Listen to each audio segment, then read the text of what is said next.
Hola amigos, ¿cómo están? Aquí Rodri.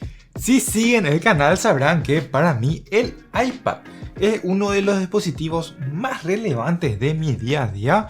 Lo uso para tomar notas, lo uso en YouTube, lo uso para leer, inclusive los miércoles y domingos en los live que hacemos en el canal. Lleva la música o las noticias, realmente lo uso muchísimo y es una parte importantísima de todo lo que hago en productividad. Y a mi criterio, para lo que yo uso, este iPad Air 5 tiene lo que yo llamo la certificación triple B, bueno, bonito y barato. Y esto te digo en base a 5 motivos principales por el cual para mí este iPad es una propuesta de valor excelente. En primer lugar, hablemos de la comodidad. Este tamaño de 11 pulgadas es realmente el tamaño para mí más eficiente, más cómodo. Y te lo digo después de haber usado 11 pulgadas, de haber usado 8.9 pulgadas y después de haber usado 12.9 pulgadas.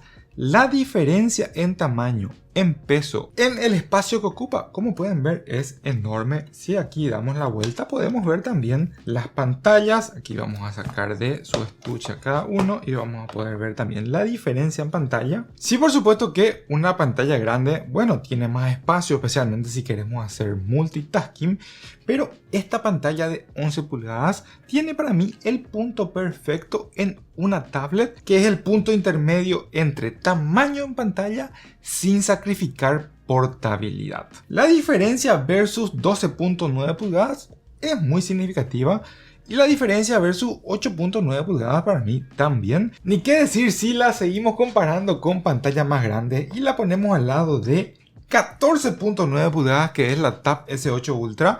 Si tuviese que elegir un tamaño de pantalla entre todas estas opciones, me quedo yo con la pantalla de 11 pulgadas. Por supuesto que sin sacrificar performance desde ningún punto de vista, por lo que el segundo punto justamente es performance. Este nuevo iPad tiene el famoso ya chip M1 que Apple anunció con muchísima bulla que lo iba a poner en este iPad Air, lo mismo que había hecho cuando lo iba a poner en el iPad Pro, ya que es el mismo chip ahora que tenemos en el iPad Air 5 que por ejemplo tenemos en el iPad Pro, ya sea de 11 o 12.9 pulgadas, también en la MacBook Air y también en la MacBook Pro. Y lo impresionante es que si lo probamos en pruebas sintéticas, como podemos ver aquí, a pesar de las diferencias físicas, el tamaño o inclusive el enfriamiento, todos los chips M1 se comportan de manera prácticamente idéntica independientemente del equipo en el que esté instalado. Aquí por ejemplo podemos ver en ambos dispositivos, iPad Air 5 y iPad Pro tienen el chip M1.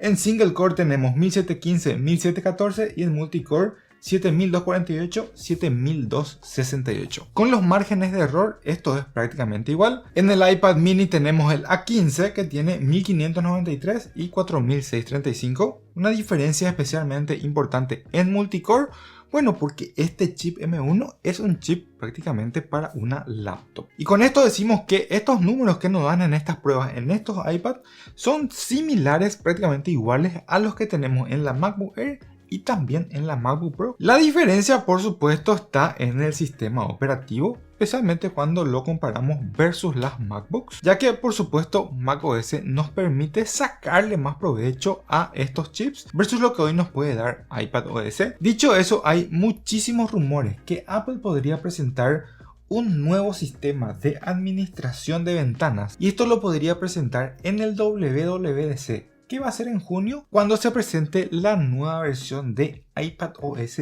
16, que sí o sí se tiene que presentar en ese evento. Voy a sacar estos equipos de aquí, ya que hoy es el turno del iPad Air, y sigamos hablando de los otros puntos que son relevantes. El iPad Air hoy es la versión de iPad más barata que tiene acceso a los mejores accesorios que hoy existen para iPad. Esto es el Magic Keyboard de iPad y el Apple Pencil de iPad, este ya en su segunda generación. Para mí estos son los mejores accesorios que hay para una tablet. La calidad, la construcción, la forma en la que se conecta, la forma en la que interactúa, y a pesar de que pueden haber otras opciones, esta realmente vale la pena a pesar de lo costoso que puede implicar. Además, con este iPad Air, porque tenemos un puerto USB-C que ha mejorado también en esta versión, podemos conectarle por ejemplo un disco externo. Aquí tengo un Samsung T7 y si lo conectamos podemos interactuar perfectamente. Si nos vamos aquí a Files, que dicho eso es una malísima aplicación de administración de archivos, aquí podemos ver al Samsung T7. Este puerto ahora nos permite una velocidad de 10 gigabits por segundo, o sea, ya tenemos una velocidad muy buena para interacción con discos, así que podríamos tener esto también como un accesorio adicional, especialmente con el tamaño y la portabilidad en el que vienen ahora mismo los últimos discos. Respecto a la versión anterior, este iPad tuvo 3 cambios grandes. El primero es el chip M1 que ya hablamos. El segundo es la nueva cámara frontal que tiene este dispositivo, donde ahora tenemos una cámara de 12 megapíxeles y esto ya viene con la tecnología de Center Stage. Fíjense cómo aquí esto busca centrarme. Siempre en el iPad sigue estando la cámara. Cuando lo ponemos en forma horizontal, en la parte izquierda, entonces siempre es un poquitito incómodo el mirar a la pantalla o el mirar a la cámara. Pero bueno, Center Stage también ayuda a que si uno se va alejando, esto puede seguirme e intenta ponerme en foco. Así que es una buena tecnología, además de que esto está ya totalmente homologado en todos los iPads actualmente.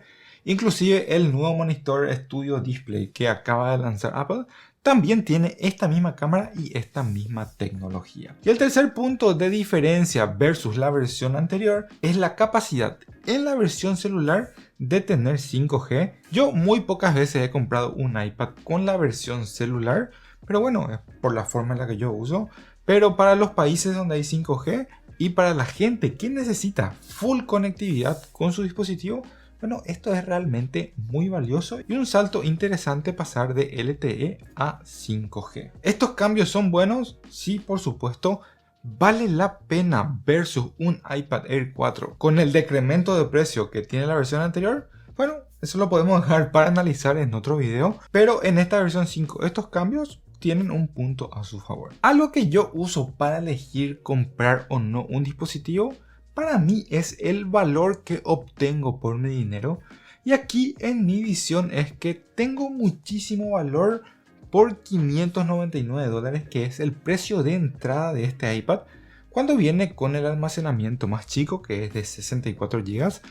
Es el mejor costo para tener un procesador M1 con 8 GB de RAM como tiene este dispositivo. No hay otro dispositivo en el que pueda tener M1 con esta configuración interna. Un iPad Pro es más caro, una MacBook Air es más cara, una MacBook Pro es más cara. Este es el mejor dispositivo para tener ese chip. Además es el costo más barato para tener estos accesorios. El Apple Pencil de segunda generación lo podemos tener desde este dispositivo y el Magic Keyboard también. Y por lo general el punto de precio intermedio suele ser de esta manera, suele dar mucho valor. Las versiones de entrada suelen ser al precio mínimo con lo mínimo posible para dar un punto de entrada, y las versiones más caras suelen ser más premium y no importa tanto pagar de más sino tener lo mejor. Así que las versiones intermedias normalmente te dan mucho, no todo, pero un buen valor intermedio, y eso es lo que ofrece este iPad Air. Dicho eso, en mi experiencia de uso estas últimas 2 semanas con esta tablet, hay 2 cosas que me quedaron, bueno, más o menos en el tintero. El primero es el almacenamiento.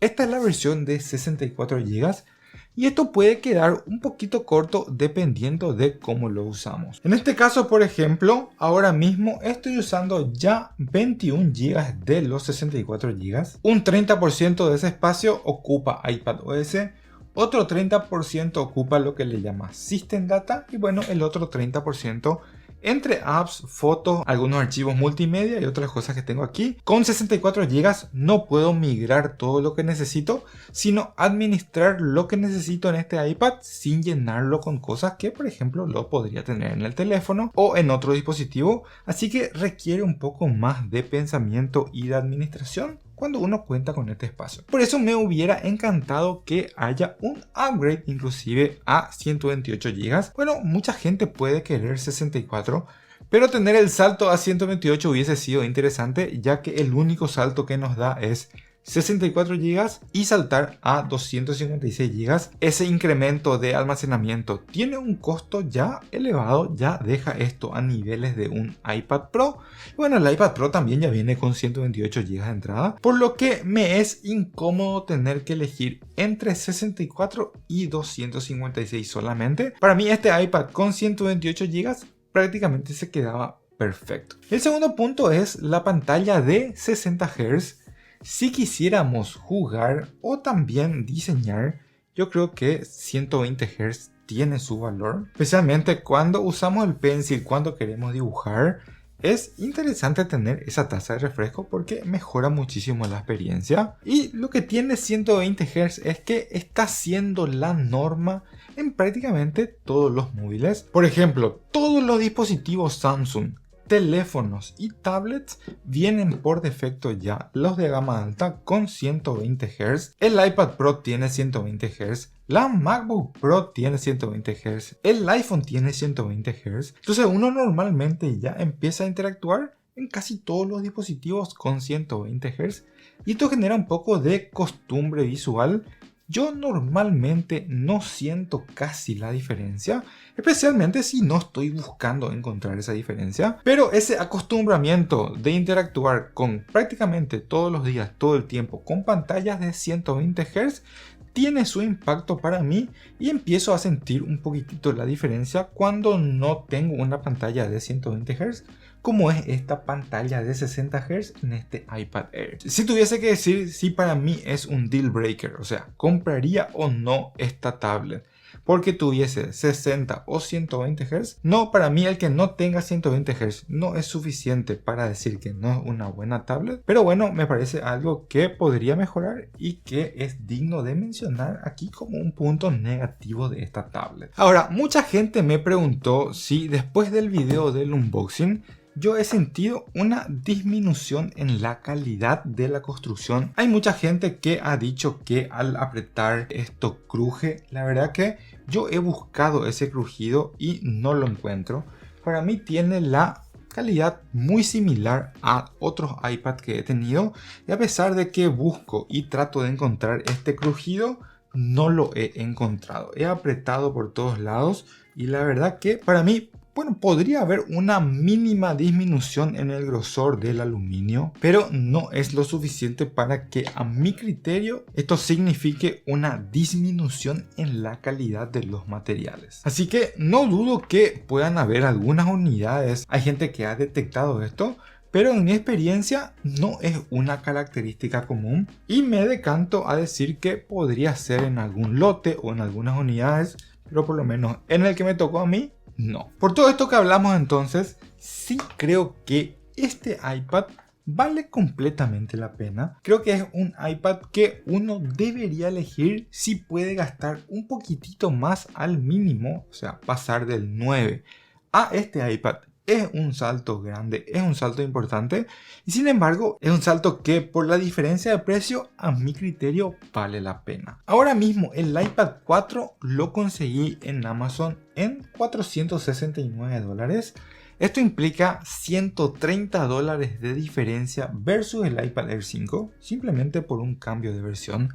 Si te interesa saber si vale la pena ir por el 5 o el 4 termina siendo una mucho mejor decisión por el mejor precio, bueno, entonces este video creo que te puede interesar muchísimo. Déjame un like si te gustó este video y no te olvides de suscribirte al canal. Nos vemos en el próximo. Chao.